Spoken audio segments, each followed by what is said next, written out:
बस उतना ही समझ लीजिए शिक्षक हूँ।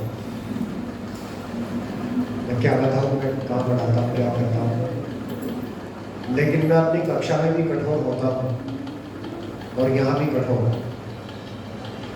आप चाहे 10 मिनट बैठें और मेरा निवेदन है कि एक तो सिर नीचा करके ना बैठें। सिर नीचा करने का मतलब होता है मोबाइल में कुछ चेक कर रहे हैं। ऐसे जैसे आपकी आंखें ऐसे आई तो इसका मतलब मोबाइल में चेक कर। मोबाइल को आप साइलेंट कर लें। मैं तो लाया ही नहीं, मैं तो नहीं रुका। बहुत अच्छी बात। दूसरी बात, आप परस्पर वार्तालाप न करें। जो किसी दूसरे के सर के पीछे अपना सिर छुपाएगा ऐसे करके, इसका मतलब वो कुछ कहना चाह रहा है अपने पड़ोसी को। मैं बैठा बैठा देख रहा था, मुझे कहना नहीं चाहिए, 2-3 व्यक्ति तो ऐसे हैं कि जो अनवरत बातचीत में लगे हुए थे, विषयों की बातचीत कर रहे थे। उनसे मेरा निवेदन है, आधा घंटे के लिए आप लोग सत्संग में ऐसे बैठे कि बस अब सत्संग ही करना है, स्वाध्याय ही करना है। क्योंकि आपने बताया अभी कि जो सुना है उसको जीवन में उतारना उससे ज्यादा लाभकारी होता है। हम करते हैं उल्टा, सुनते हैं मन भर, सुनते हैं टन भर, गुणते हैं मन भर और अपनाते हैं कण भर। तो सुनना ऐसा चाहिए कि सुने कण भर, गुने मन भर और अपनाए टन भर। ऐसा होना चाहिए। अब जरा एकाग्र चित्त होकर के सीधे बैठे, एक बार ओम की ध्वनि का उच्चारण करेंगे सब।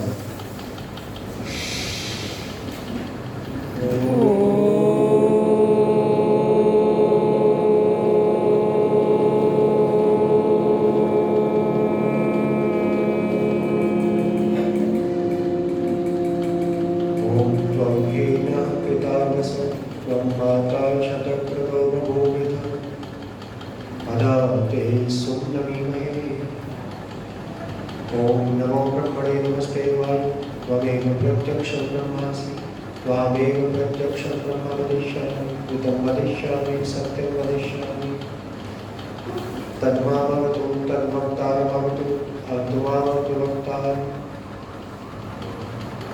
तू भी आत्मज्ञान वरदाता श्रेयस विद्य जन गाते हैं, तेरी चरण शरण में आकर भव सागर तर जाते हैं। तुझको ही जपना जीवन है, मरण तुझे बिसराने में। मेरी सारी शक्ति लगे प्रभु तुझसे लगन लगाने में। मेरी सारी शक्ति लगे प्रभु तुझसे लगन लगाने में। ओम शांति शांति शांति। कार्यक्रम में उपस्थित आर्य समाज के विद्वान धर्माचार्य उभय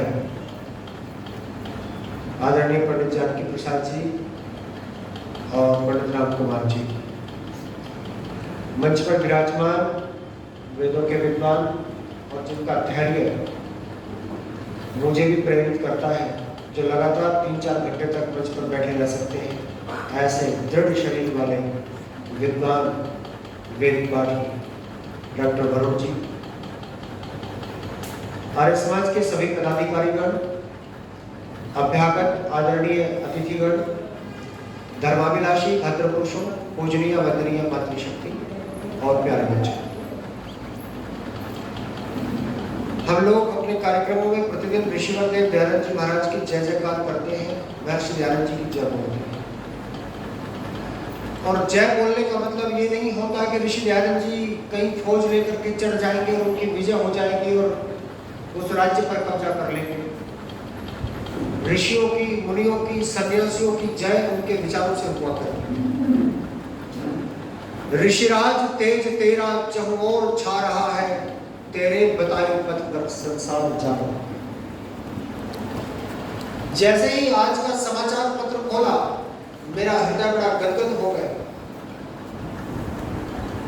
मेरे दिल में बड़े पवित्र विचार निकले। जैसे ही आज के अखबार पर मेरी नजर गई तो हम सब के आदरणीय, पूजनीय, सम्माननीय, माननीय दिखाई दोगे तब मोहन भागवत जी का एक स्टेटमेंट है उसमें, और उन्होंने लिखा था आज का, कल दिया होगा, आज के अखबार में पढ़ा है कि जाति प्रथा पुरानी बात हो गई है।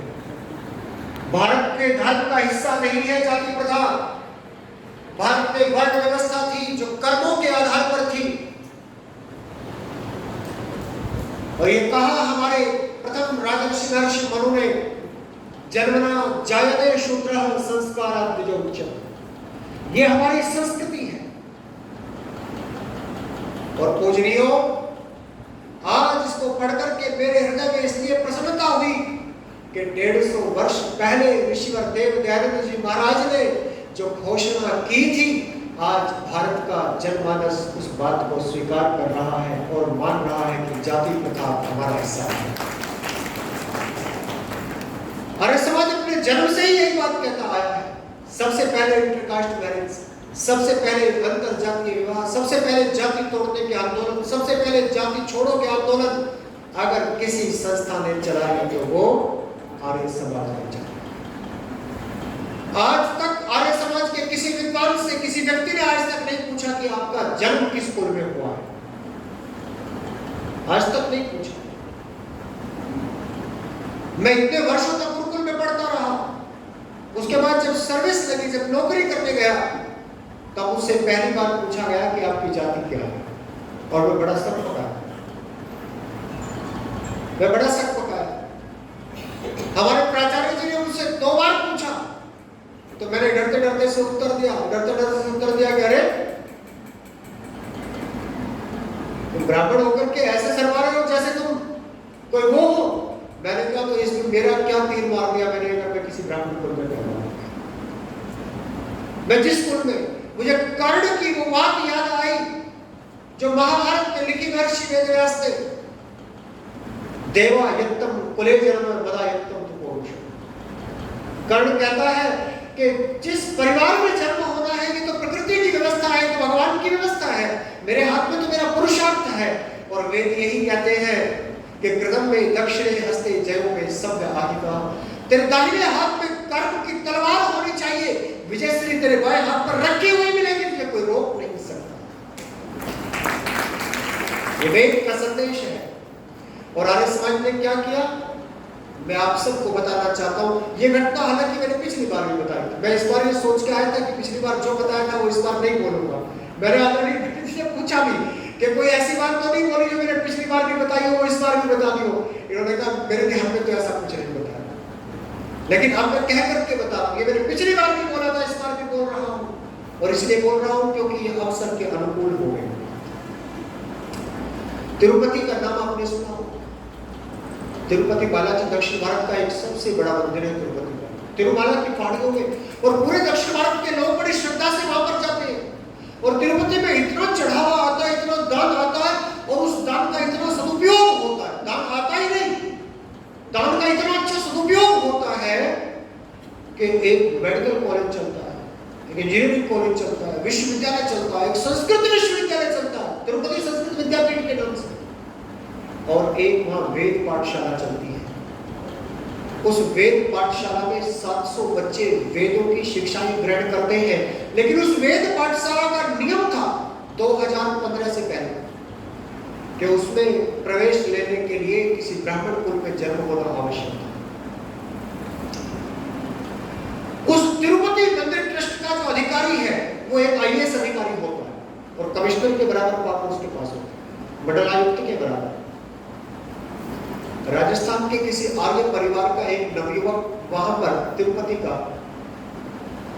नेतृत्व करने के लिए वो IAS अधिकारी बन गया, और डंडा नहीं दिखाया, कानून का जोर नहीं लगाया, छल कपट नहीं किया, किसी को धमकाया नहीं, शास्त्र खोल करके रखे विद्वानों को बुलाया, ऋषि दयानंद जी महाराज के ग्रंथ भी रख दिए, और उनसे पूछा कि बताओ ब्राह्मण कौन है। और मैं उस समय, मैं अपने हृदय की बात बता रहा हूं, मैं उस समय आसनसोल एक जगह है बंगाल में, आसनसोल में मैं एक कार्यक्रम में गया हुआ था। जब मैंने समाचार पत्र खोला, वो बात पढ़ी, उसमें नाम नहीं दिया था उस IAS अधिकारी का, नहीं तो मैं मेरा मन कर रहा था कि मैं उसके घर पर जाकर के उसके माता पिता को प्रणाम करूं। निवेदन करता कि आपने ऐसे संस्कार दिए इस बालक को कि इसने वहां जाकर के उन विद्वानों को समझाया और उसके प्रयत्नों से तकरीबन 1,500 वर्ष उस पाठशाला को चलते हुए हो गए। 1,500 वर्ष के बाद उस पाठशाला में पहली बार किसी दलित छात्र का प्रवेश हुआ। वेदों के दरवाजे सबके लिए खुले होने चाहिए, क्योंकि स्वयं वेद कहते हैं कि मेरा ज्ञान तो सबके लिए। स्वयं वेद में भगवान आदेश करते हैं कि मेरा ज्ञान तो सबके लिए है। ये आर्य समाज का प्रभाव है। मैं थोड़ा से आर्य समाज के प्रभाव बता रहा हूं। संसार बदल रहा है, धीरे धीरे बदल रहा है और उस मार्ग पर आ रहा है जो मार्ग 150 वर्ष पहले ऋषि ज्ञान जी हमें दिखा करके गए हैं। आज संसार उस मार्ग पर आ रहा है।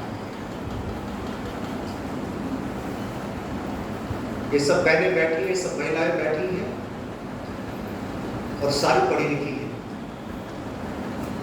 और सारे में से अधिकांश तो शिक्षिकाएं हैं, कॉलेजों में पढ़ाती है, प्रोफेसर हैं, विद्यालयों में लेक्चरर हैं, व्याख्याता हैं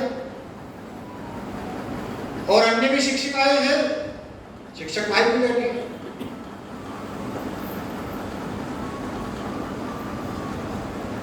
हरियाणा प्रांत में हम सबके सम्माननीय आदरणीय नरेंद्र भाई मोदी जी जो भारत के प्रधानमंत्री हैं, यशस्वी प्रधानमंत्री, उन्होंने एक रैली की। उस रैली में एक नारा दिया था, बेटी बचाओ बेटी पढ़ाओ, बेटी बचाओ बेटी पढ़ाओ। मैं आप सबकी सेवा में निवेदन करूं कि जब आर्य समाज ने जालंधर में पहला कन्या पाठशाला की स्थापना की, शिक्षकों को देने के लिए वेतन नहीं था आर्य समाज के पास, तो आर्य समाज के लोग हाथ में घड़े लेकर के नगर में भिक्षा करने जाया करते थे और ये कहते थे एक एक मुट्ठी आटा निकाल करके रख दो, हम दोपहर को आएंगे और आकर के वो आटा इकट्ठा कर लेंगे, उस आटे को बेच करके जो धन मिलेगा उससे हम अपने शिक्षकों को वेतन देंगे। कैसी तपस्या की होगी उन लोगों ने।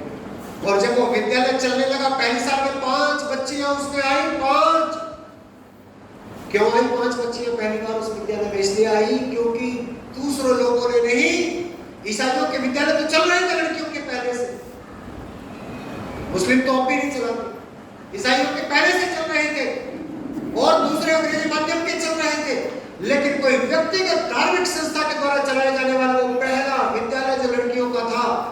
उससे पहले 1840 में ज्योतिबा फुले और सावित्रीबाई फुले ने पुणे में कन्या पाठशालाओं की स्थापना की थी, परंतु उनमें धार्मिक शिक्षा नहीं दी जाती थी, अपनी सांस्कृतिक शिक्षा नहीं दी जाती थी। जब आर्य समाज ने पहली बार आर्य विद्यालय की स्थापना की, कन्या विद्यालय की, तो तब जालंधर शहर में ये ढिंडोरा पिटवा दिया गया। अगर किसी ने अपनी लड़की को यहाँ पढ़ने के लिए भेजा तो या तो वो अल्प वयस में ही, छोटी आयु में ही विधवा हो जाएगी और या वो नाचने गाने वाली बन करके एक वैश्या का कारोबार करेगी, उसका भला नहीं हो सकता। इस डर के कारण, इस भय के कारण लोग डरे, लोग कतराए, लेकिन आर्य समाज के लोग रुके नहीं और अपनी पाठशाला को निरंतर जारी रखा।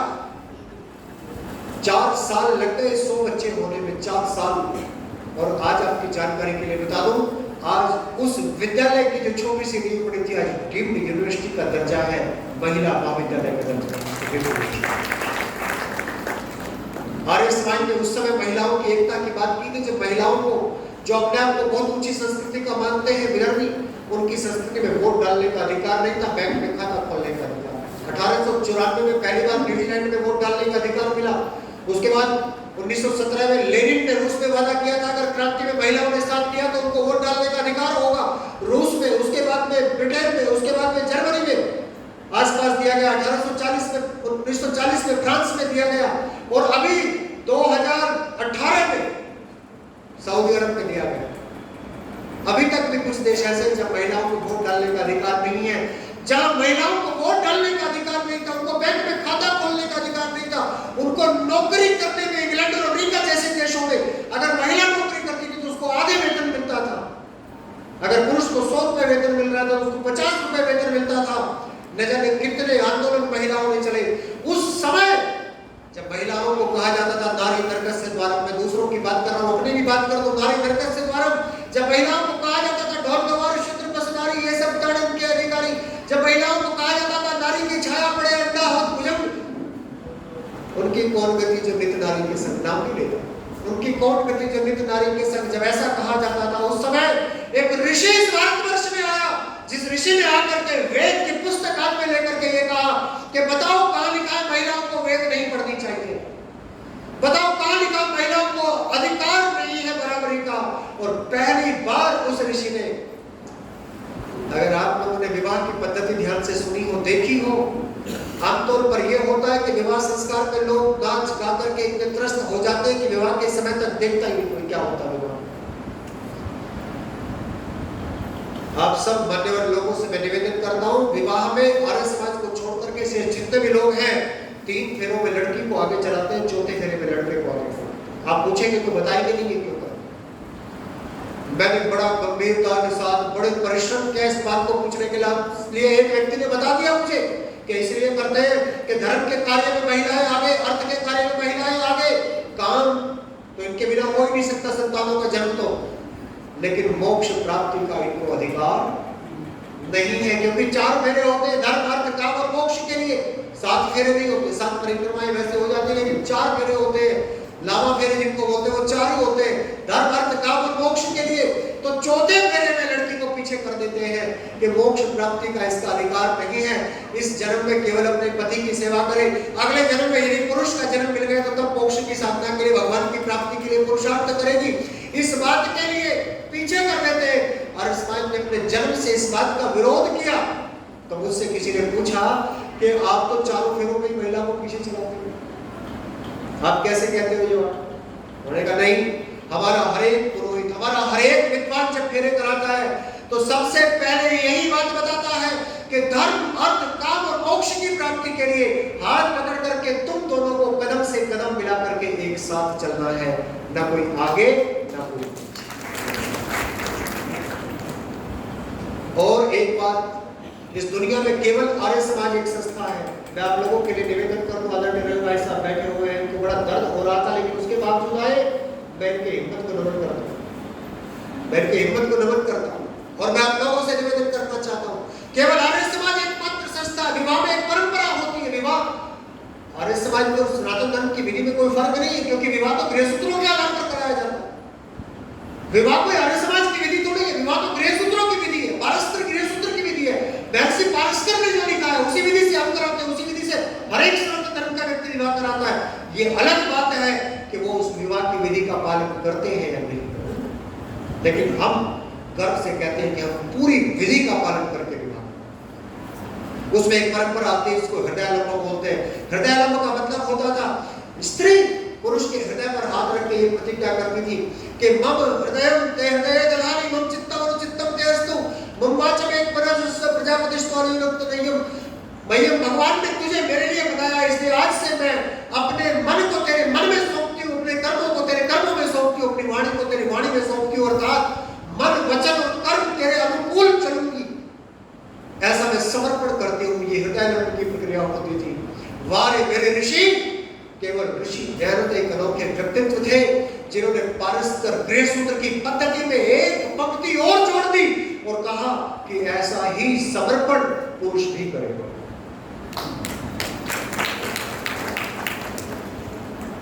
हजारों वर्षों से केवल स्त्री समर्पण करती थी, ऋषि ने कहा ऐसा ही समर्पण पुरुष भी करे, वो भी हृदयालंब करके प्रतिज्ञा करे, आज से मैं भी तुम्हारे अनुकूल चलने का प्रयास करूं, मैं भी तुम्हारे अनुकूल। ये कार्य अगर किसी ने किया तो ये आर्य समाज। आज भारतवर्ष के माननीय यशस्वी प्रधानमंत्री जी अगर ये घोषणा कर सकते हैं कि बेटी बचाओ बेटी पढ़ाओ, अगर आज उनकी बात पर सारा संसार अमल करता है और उनका अनुसरण करता है, तो इसकी नींव 150 वर्ष पहले मुंबई में नींव का पत्थर रखते समय ऋषि दयानंद जी महाराज ने लिख दिया, तब से चला आ रहा है। एक तीसरी बात मैं और कहना चाहता हूं, एक तीसरी बात मैं और मेरे मन में आ रही थी, वो भी मैं कहना चाहता हूं। इस भारतवर्ष में वैसे तो बहुत सारी बातें हैं, वैसे तो बहुत सारी बातें हैं जिनको हम अपने देश के इतिहास को पढ़ेंगे तो अपने देश के इतिहास को पढ़ते समय हमें याद करना पड़ेगा कि कहाँ कहाँ हमसे गलतियां हुई, किस किस ने हमें सताया, किस किस ने हमें परेशान किया, किस किस ने क्या किया। और सबसे आसान काम है दूसरों को दोष दे देना। ये सबसे आसान काम है दूसरों को दोष दे देना। ये सबसे आसान काम है मुगलों को दोष दे देना। ये सबसे आसान काम है ईसाइयों को दोष दे देना। ये सबसे आसान काम है कि हम यहूदियों को, पारसियों को, जैनों को, बौद्ध को, किस किस को दोष दे दे के इनके कारण से हमारे धर्म की हानि हुई। ऋषि दयानंद जी महाराज जैसा चिंतन मैंने दुनिया के कितने ग्रंथों में जाकर के पढ़ लिया, कितने धार्मिक महापुरुषों को उठा करके पढ़ लिया। ऋषि दयानंद जी महाराज ने वो पहला व्यक्तित्व मेरे सामने आया जिन्होंने कहा कि हमारे देश का पतन अगर हुआ तो हमारे आलस्य और हमारे अभिमान के कारण। हमारे देश का पतन अगर हुआ तो हमारे आलस्य अर्थात परिश्रम न करने, मेहनत न करने और अभिमान के कारण हुआ। परिश्रम किया नहीं और अभिमान के कारण से, घमंड के कारण से एक दूसरे के साथ लड़ने लग गए, क्योंकि अभिमानी कभी किसी के साथ मिलकर के नहीं चल सकता। अभिमानी की यही तो खासियत होती है कि उसको अपने सिवा कुछ दिखाई नहीं देता। अभिमानी कभी किसी दूसरे के साथ मिलकर के नहीं चल सकता। दूसरे के साथ तो केवल वो चल सकता है जो विनम्र होता है। जो विनम्र होता है वो दूसरों को साथ लेकर के चलता है, वो संगठन बना सकता है, वो साथ में रह सकता है जब दूसरों को साथ लेकर के चलता है। अभिमानी के साथ कभी कोई नहीं चलता। अभिमान और आलस्य के कारण देश का पतन हुआ। राष्ट्र के विषय में इतना सटीक चिंतन कि हमारे राष्ट्र का पतन हमारे आलस्य अर्थात पुरुषार्थ न करने और हमारे अभिमान के कारण हुआ, ऐसा मैंने कहीं और नहीं देखा। और देखिए ऋषि दयानंद जी का क्या प्रभाव था हमारे भारत के बहुत बड़े संगठन में और विशेषकर सनातन धर्म में बहुत सारे महापुरुषों की पूजा होती है, सम्मान होता है और एक सन्यासी को बड़ी श्रद्धा से याद किया जाता है। मैं नाम लेना उचित नहीं समझता। एक सन्यासी को बड़ी श्रद्धा से याद किया जाता है, उनके चित्र स्थान स्थान पर लगाए जाते हैं। और उन सन्यासी जब वो अमेरिका से इंग्लैंड गए और इंग्लैंड से भारतवर्ष में आए तो एक लेख लिखा था, एक चिट्ठी लिखी थी। आर्यसमाज तो खोज खोज करके ऐसी चीजों को प्रकाशित कर देता है। उस चिट्ठी में लिखा कि जब मैं इंग्लैंड में गया तो मैं माननीय मैक्स मूलर जी से मिला, माननीय मैक्स मूलर जी से मिला और उन्होंने अपने व्यस्त समय में से 2 घंटे निकालकर मुझे विश्वविद्यालय का भ्रमण कराया। मैं उनका आभारी हूँ, मैं उनका ऋणी हूँ। और आपको पता है मैक्स मूलर किसका ऋणी था? मैक्स मूलर वो शख्स था 1868 में, मैं तारीख समय के साथ बता रहा हूँ, सन के साथ बता रहा हूँ। 1868 में वो वैसे जर्मनी का रहने वाला था लेकिन ऑक्सफोर्ड विश्वविद्यालय में पढ़ाया करता था। ऑक्सफोर्ड विश्वविद्यालय के इंडोलॉजी डिपार्टमेंट में प्रोफेसर था और वेदों के ऊपर रिसर्च कर रहा था, वेदों का भाष्य कर रहा था, ट्रांसलेशन कर रहा था। भाष्य तो क्या कहें उसको, कर रहे थे ट्रांसलेशन कर रहा था। जो महिदर का किया हुआ भाष्य है और साइड का किया हुआ भाष्य, उसका ट्रांसलेशन कर रहा था अंग्रेजी में। उस मैक्स मूलर को कई लोग बहुत बड़ा विद्वान मानते हैं। ऋषि दयानंद जी उसको कहा करते थे कि मैक्स मूलर इतना ही बड़ा विद्वान है कि जैसे जिस देश में पेड़ नहीं होते उस देश में अरण्य को भी पेड़ है। इसी से समझ लीजिए ऋषि दयानंद उसको कितना सम्मान देते थे। ऋषि दयानंद उसको क्या मानते थे? मैक्स मूलर ने 1868 में अपनी पत्नी को पत्र लिखते हुए कहा कि तुमने मुझसे पूछा है कि वेदों का भाष्य करते हुए अगर कोई कोट करने लायक सेंटेंस मिला हो, सिर नीचा ना करो, सिर इधर रखो, आदान प्रदान सिर नीचा।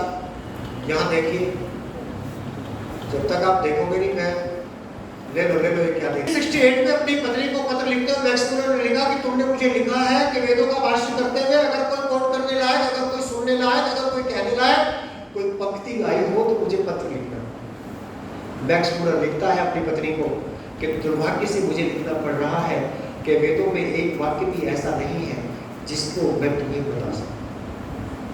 ये लिखता है और ये मेरे पास प्रूफ है, आप देख सकते हैं। मैंने कहा था वो छोटी सी पुस्तक बंटवाना भारत की अवनति के साथ करा, वो एक बार बंटवा ना सकता, हर व्यक्ति को तो पढ़नी चाहिए। वो लिखता है कि एक वाक्य भी ऐसा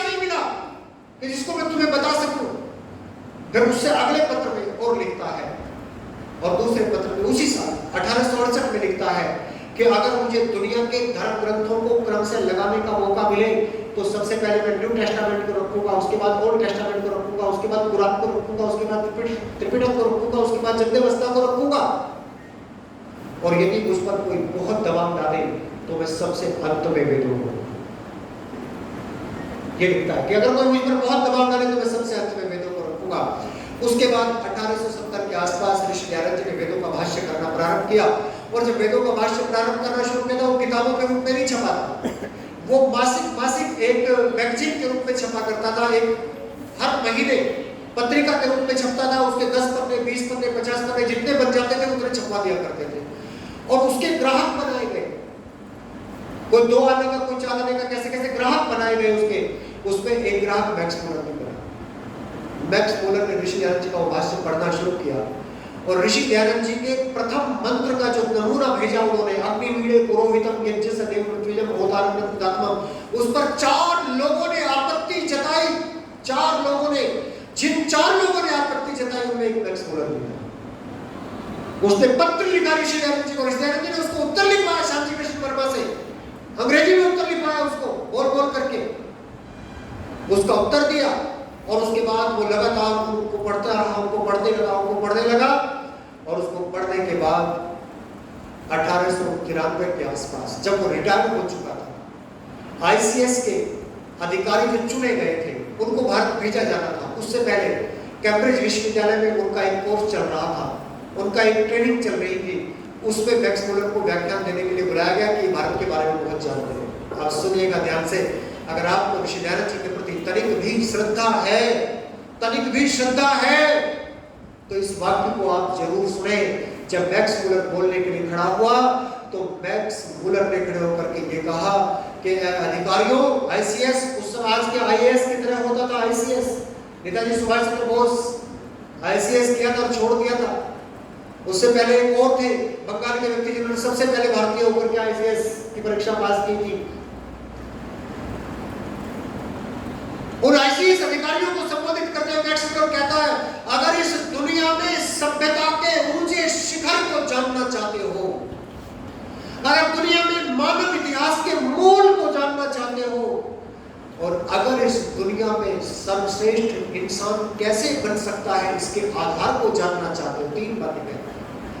अगर इस दुनिया में सर्वश्रेष्ठ इंसान कैसे बनाया जा सकता है इसका आधार जानना चाहते हो, तो इस दुनिया में वेद से बढ़कर के तुम्हारा मार्गदर्शन होगा। ये परिवर्तन उस ऋषि की लेखनी से लिखते हुए शब्दों के द्वारा। मैं किसी की निंदा नहीं करता, मैं मैक्स मूलर को सम्मान देने को भी बुरा नहीं कहता, पर मैं ये कहता हूं कि मैक्स मूलर को बदलने वाले विचार अगर कहीं से निकले तो वो उस ऋषि दयानंद जी महाराज की लेखनी से निकले, जिन्होंने एक इतने बड़े व्यक्ति के विचारों को बदल करके रख दिया। और ऐसे ही विचारों से आप माननीय आप स्वतंत्रता संग्राम की कुछ बात कर रहे थे, महेश शर्मा जी, मैं नाम दिमाग से, महेश शर्मा जी, बड़ा अच्छा आपने बोला, मैं बड़ा प्रभावित। और कल रवि भाई जी तो बड़ी प्रशंसा कर रहे थे कि बहुत ही अच्छा बोलते हैं, और जैसा उन्होंने कहा था वैसा ही आप बोला। जरूर हमें कहना पड़ेगा कि भारत में अब जो युवा पीढ़ी है वो जाग रही है और देश के लिए अपना कुछ करना चाहती है। आप स्वतंत्रता संग्राम की बात कर रहे हैं तो मैं भी एक घटना आपको सुना दूं। स्वतंत्रता संग्राम 1860 में ईस्ट इंडिया कंपनी से शासन अंग्रेज सरकार ने अपने हाथ में ले लिया। 1857 के स्वतंत्रता संग्राम के बाद ये तो आपने सही बात की, कल परसों मैंने कल बताई थी शाम को गुरु शिष्य परंपरा की बात करते हुए कि स्वामी दयानंद जी कमल और रोटी लेकर के छावनियों में घुमा करते थे। आपने बिल्कुल सही बात कही है तो, लेकिन मैं आपको एक और बात बता रहा हूँ जिसका आपको बहुत जगह उपयोग आएगा, जिसका, और आप इस बात को प्रमाणित भी कर सकते, तस्दीक भी कर सकते हैं इस बात की। आप कोलकाता कभी जाए तो 1860 में जब ब्रिटिश सरकार ने भारत का रूल अपने हाथ में लिया तो कोलकाता में विक्टोरिया मेमोरियल बनाया गया। उससे पहले बनाया गया होगा, उस समय बनाया गया। उस समय विक्टोरिया मेमोरियल में महारानी विक्टोरिया ने भारत का सूत्र, शासन सूत्र अपने हाथ में लेते हुए जो घोषणा की, वो विक्टोरिया की घोषणा के नाम से विक्टोरिया मेमोरियल की दीवारों पर लगी हुई, संगमरमर पर लिखी हुई। और उसमें 2 घोषणाएं मैं आपको बताता हूँ कि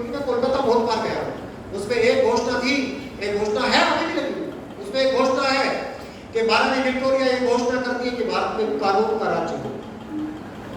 ये जो लूटमार का राज्य चल रहा था, जिसकी डब्ल्यू उसका राज जो बजा रहा था, कोई फौज लेकर के चढ़ जाता था, लूट लेता था, इधर से कोई आया, वो नहीं चलेगा। अब कानून का राज्य होगा, सुव्यवस्था होगी, अच्छी व्यवस्था होगी, सुराज्य होगा। सु माने अच्छा राज्य होगा। और दूसरी घोषणा भी महारानी विक्टोरिया ये घोषणा करती है कि भारत के लोगों को अपनी संतानों के तुल्य प्रेम करेगी, अपनी संतानों के तुल्य प्रेम करेगी। मैं कोलकाता विश्वविद्यालय में हिंदी की प्रोफेसर राजश्री घोष से मिलने के लिए गया। मैंने उनसे पूछा, मुझे एक बात बताओ कि क्या इन घोषणाओं पर भारत के किसी व्यक्ति ने, क्योंकि आनंद बाजार पत्रिका सबसे पुरानी पत्रिका भारतवर्ष की कोलकाता से छपा करती थी, मैंने कहा क्या भारत के किसी लेखक ने, किसी विद्वान ने विक्टोरिया की घोषणाओं पर कोई लेखनी चलाई? आपने कभी ऐसा देखा है? उन्होंने कहा नहीं, मैंने कहीं नहीं देखा। मैंने कहा मैंने देखा है एक व्यक्ति को लेखनी चलाते हुए। जिस व्यक्ति ने महारानी विक्टोरिया के चेहरे पर जो चपाट मारी थी वो आज तक जिंदा है, और जिसके कारण से उस फकीर को बागी फकीर का नाम दिया गया, जिसके कारण से उस फकीर की चिकित्सा करने के लिए आए हुए अंग्रेजी डॉक्टर ने दवा के स्थान पर और जहर मिलाया, जिसके कारण से उसकी चिकित्सा करने के लिए आबू बर्बर जा रहे ऋषि दयानंद को जब डॉक्टर लक्ष्मण दास की दवाओं से आराम होने लगा, तो अंग्रेज कमिश्नर ने लक्ष्मण दास को नौकरी जाने का भय और जेल जाने का भय दिखा करके आबू बर्बर से अजमेर ट्रांसफर कर दिया। उसी समय उस अंग्रेज सरकार ने जो ऋषि की जान की ग्राहक बनी हुई थी, जिसके एक अफसर के सामने जब उसने कहा कि आपको अपने धर्म के प्रचार में कोई बाधा तो नहीं आती, तो ऋषि ने कहा नहीं कोई बाधा नहीं आती। तो अफसर ने कहा कि तो फिर हमारे महारानी का राज्य स्थिर हो, भारत में ये प्रार्थना किया कीजिए। उस लंगोटी बंद कॉपी बंद सन्यासी ने इतनी बड़ी सरकार के अधिकारी के समक्ष निर्भीक होकर के जब ये घोषणा कर दी थी कि मैं तो रोज ये प्रार्थना किया करता हूं कि कितनी जल्दी तुम्हारा राज्य यहां से समाप्त होकर के हमारा राज्य आए। उस सन्यासी ने लेखनी चलाई, उस सन्यासी ने लिखा, और उस सन्यासी ने ये लिखा, आपने सत्यार्थ प्रकाश पढ़ा है, मुझे कहना नहीं चाहिए, ये दो वाक्य बताने नहीं चाहिए आपको, लेकिन फिर भी दोहरा देता हूं, जिन्होंने नहीं पढ़ा उनके लिए दोहरा देता हूं। ऋषि दयानंद जी ने सत्यार्थ प्रकाश में लिखा कि सुराज्य कभी स्वराज्य का स्थान नहीं ले सकता। पहली घोषणा, सुराज्य करेंगे, सुराज्य कभी भी स्वराज्य का स्थान नहीं ले सकता। और दूसरा वाक्य लिखा कि पिता के तुल्य भी प्रेम करने वाला यदि विदेशी राजा हो, माता पिता के तुल्य भी प्रेम करने वाला यदि विदेशी राजा हो, तो भी स्वदेशी राज्य ही सर्वोपरि होता है। ये घोषणा ऋषिवर दयानंद जी महाराज ने। आर्य समाज ने क्या किया, जब हम ये जानने लगते हैं तो हमें थोड़ा और आगे बढ़ना पड़ता, ऋषि दयानंद जी से भी और आगे बढ़ना पड़ता। आर्य समाज ने क्या किया? आज तो आर्य समाज की बात चल रही, मैं तो कुछ और सोच करके आया था, लेकिन मैंने देखा कि देशभक्ति की बातें चल रही है, तो मेरा तो प्रिय विषय इसी पर मैं तो विचार कुछ और करके आया। आर्य समाज ने क्या किया? आप ये सोचना चाहते हैं आर्य समाज ने क्या किया? तो सुनिए आर्य समाज ने क्या किया। स्वामी श्रद्धानंद जी महाराज का नाम आपने सुना? स्वामी श्रद्धानंद जी का नाम आपने सुना? जो इतने बड़े ईश्वर भक्त, कल मैंने 4 बातें बताई थी ना, गुरु विद्यानंद जी से स्वामी दयानंद जी को जो मिला, और मैं 4 बातें आप सोच, स्वामी दयानंद जी से श्रद्धानंद जी को क्या मिला? ईश्वर भक्ति, इतने बड़े ईश्वर भक्त थे कि जो नास्तिक मुंशीराम जो भगवान को नहीं मानता था, जब संन्यास लेने लगा, तो मुंशीराम एडवोकेट जब संन्यास लेने लगे तो लोगों ने कहा किससे संन्यास लोगे? उन्होंने कहा मेरी पूर्ण आस्था, पूरी श्रद्धा केवल परमपिता परमेश्वर पर है, इसलिए मैं अपना नाम श्रद्धानंद रखूंगा। ये ईश्वर भक्ति का गुण उनको मिला। और स्वामी श्रद्धानंद जी ने क्या किया मैं आपको बताता हूँ। पटियाला का राजा, दिल्ली में जब आप जाते हैं तो इंडिया गेट के एक तरफ पटियाला हाउस बना हुआ। बड़े बड़े जो सरकारें हुआ करते थे, बड़े बड़े राज्य हुआ करते थे, उन सबके house, Hyderabad house, Patiala house, Bikaner house, Jaipur house, ये सब हाउस बने हुए हैं। इन सब में भारत सरकार के कार्यालय चलते हैं। बड़ौदा हाउस में रेलवे मंत्रालय का कार्यालय, पटियाला हाउस में कोर्ट चलती है, ऐसे ही जयपुर हाउस में संग्रहालय बना दिया या कुछ हाई कोर्ट बना दिया जयपुर हाउस में शायद। ऐसे ऐसे करके वहां पे सब चलते हैं, कार्यालय चलते हैं भारत सरकार के। महाराजा पटियाला ने आर्य समाज के 80 लोगों को पकड़ करके जेल में डाल दिया और उन पर राजद्रोह का केस लगाया। 80 लोगों को पकड़, 86 लोगों के नाम थे, 5 तो गायब हो गए। एक व्यक्ति वहां से निकल करके बचता हुआ फरार होकर के स्वामी श्रद्धानंद जी के पास पहुंचा। स्वामी श्रद्धानंद जी भारत के गवर्नर जनरल के प्रतिनिधि को लेकर के पटियाला पहुंच गए। ये औकात थी स्वामी श्रद्धानंद की। गवर्नर जनरल के प्रतिनिधि को ले जाकर के पटियाला पहुंच गए और पटियाला का राजा अपने रनिवास को छोड़ करके, जिसने 10 शादियां की थी और 80 दासियां रखी हुई थी अपने रनिवास में अपने भोग के लिए, इतनी शराब पिया करता था कि शराब के बड़े जाम को पटियाला पैक के नाम से आज भी जाना जाता है। पटियाला पैक कहते हैं उसको, शराब को कहते हैं, तो पीनी पता नहीं कितनी आती होगी उसमें, पर मैं कहता हूँ उसमें जाना जाता है, मैंने पढ़ा तो है। इतनी शराब पिया करता था वो व्यक्ति अपने रनिवास को छोड़ करके घुटनों के बल दौड़ता हुआ अपने दरबार से बाहर आकर के गवर्नर जनरल के प्रतिनिधि का स्वागत करने गया और गवर्नर जनरल के प्रतिनिधि ने जाकर के ये कहा कि ये क्या मामला है। पटियाला राजद्रोह केस आर्य समाज के अधिकारियों पर चलाया गया था और राजा ने उसी समय पटियाला राजद्रोह केस के सभी बंदियों को न केवल मुक्त किया, अब तो आर्य समाज पर लगाए हुए प्रतिबंध को समाप्त किया।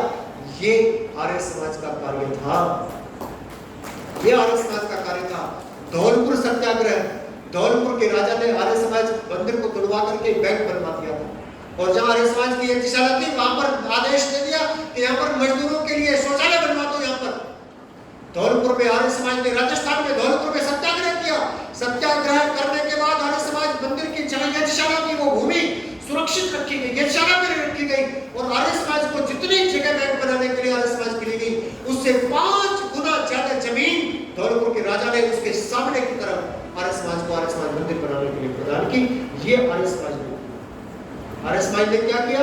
इस दुनिया का सबसे बड़ा मुस्लिम राज्य, इस दुनिया का सबसे बड़ा मुस्लिम राज्य जिसको हम हैदराबाद बोलते हैं, उस हैदराबाद स्टेट को सत्याग्रह करके 1942 में हैदराबाद स्टेट में सत्याग्रह करके उसको घुटनों पर झुका दिया।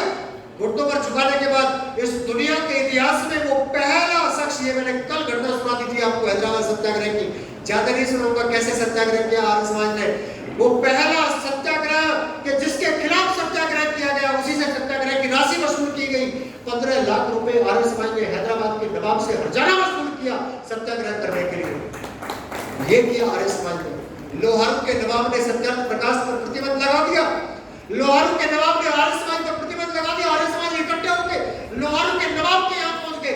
स्वामी स्वतंत्रानंद जी पर और आर्य समाज के जुलूस पर प्रहार किया गया। 3 इंच कुल्हाड़ी चौड़ी फल 3 इंच का सर में 1.5 इंच तक धस गया। स्वामी स्वतंत्रानंद जी के कपड़े खून से लाल हो गए। वो कपड़े आज तक गुरुकुल झज्जर के म्यूजियम में रखे हुए हैं, जाकर के देखें कितना खून बहा होगा। लाल कपड़े, गेरुआ कपड़े और खून के धब्बे अलग से दिखाई पड़ते हैं, खून में रंग गए। लेकिन आर्य समाज ने लोहारू के नवाब के तब तक महल को घेर करके रखा जब तक सत्याग्रह प्रकाश के 14वें समोल्लास से प्रतिबंध नहीं हटा दिया गया। आर्य समाज ने क्या किया? सिंध की सरकार ने आर्य समाज के सत्याग्रह प्रकाश के 14वें समोल्लास को छापने पर प्रतिबंध लगा दिया गया था क्योंकि उसमें मुस्लिम धर्म के बारे में समीक्षा थी।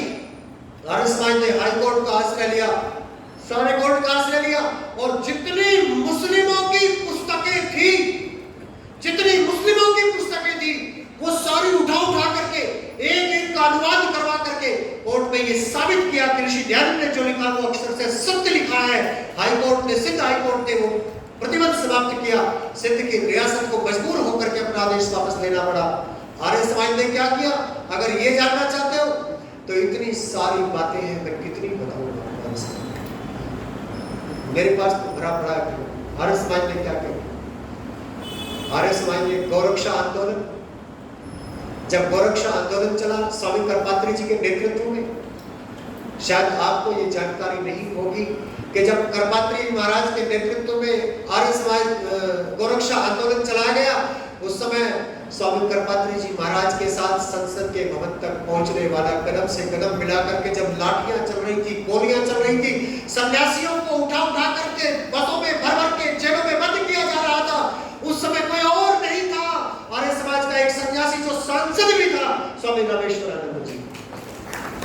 शायद ये बात आपने न सुनी कि गौरक्षा के लिए कितना बड़ा आंदोलन आर्य समाज ने किया। और आज इस पूरे क्षेत्र में गौ सेवा के लिए, गौरक्षा के लिए अगर कोई जाना जाता है, अगर कोई व्यक्तित्व गौरक्षा के लिए, गौ सेवा के लिए जाना जाता है, तो ध्यान दीजिएगा जयपुर का वो व्यक्ति भी आर्य समाज का कार्यकर्ता प्रधान जाना जाता है, भाई रवि नैयर जी जाना जाता है।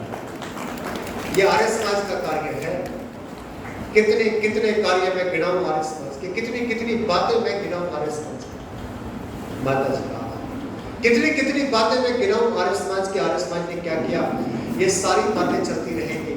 आर्य समाज ने ऐसा क्यों किया, कैसे किया, अब ये विचार करो। आर्य समाज ने ये कैसे किया, इसलिए किया, ऐसे किया क्योंकि ऋषि दयानंद जी महाराज हमारे हाथ में जो पुस्तिका देकर के गए थे, जो वेद की पुस्तिका देकर के गए थे, उस वेद की पुस्तक में एक छोटा सा मंत्र आता है और ये आता है, हमने उस मंत्र को आदर्श बनाया अपना, हमने उस मंत्र को पढ़ा, हमने उस मंत्र को समझा, हमने उस मंत्र को जाना, हमने उस मंत्र को माना और हमने उस मंत्र पर आचरण किया। क्योंकि वो मंत्र कहता है, वेद कहता है, ये मूर्धान क्षितिना अदब्दास स्वयं रक्षण क्या द्रोह। वेद कहता है मनुष्यों, केवल वही लोग अपना भला कर सकते हैं, केवल वही लोग दूसरों का भला कर सकते हैं, केवल वही लोग समाज का भला कर सकते हैं, केवल वही लोग अपने राष्ट्र का भला कर सकते हैं जिनमें ये कुछ गुण होते हैं, जिनमें ये कुछ गुण होते हैं। अगर आप भी कुछ भला करना चाहते हो अपना, अगर आप भी भला करना चाहते हो अपने परिवार का, आप भी भला करना चाहते हो अपने राष्ट्र का, और आप भी ये चाहते हो कि जैसे आर्य समाज के महापुरुषों ने इस राष्ट्र के लिए किया वैसा हम भी कुछ कर गुजरे, तो इस वेद के मंत्र को आपको जरूर सुनना चाहिए। ये वेद का मंत्र आपको अवश्य सुनना चाहिए, विचार करना चाहिए और इन गुणों को अपने जीवन में धारण करना चाहिए। ये पहली बात कहता है वेद का मंत्र अदब्धासा, क्योंकि मैं वेद का प्रचार करने आया तो वेद की बात तो मैं करूंगा ही करूंगा। आर्य समाज तो वेद के आत्मा आधार, आर्य समाज का तो वेद के बिना कोई अस्तित्व ही नहीं है। अगर वेद को आर्य समाज से निकाल दिया जाए, कल रात तो मैंने ही और भी वाली घटना सुनाई थी आपको, कल सुनाई थी, कोई तो सिर हिलाओ के हाँ सुनाई थी। अरे कह के बता दो, ही और भी वाली याद है कि नहीं, याद है, बस बस बस याद है। अभी तुम्हारा भी दोहरा दूं क्या उस घटना को। एक अमेरिका देश के कर्नल अलकाट और मैडम ब्लेवेट्स्की थे, जिन्होंने एक संस्था बनाई हुई थी अपनी,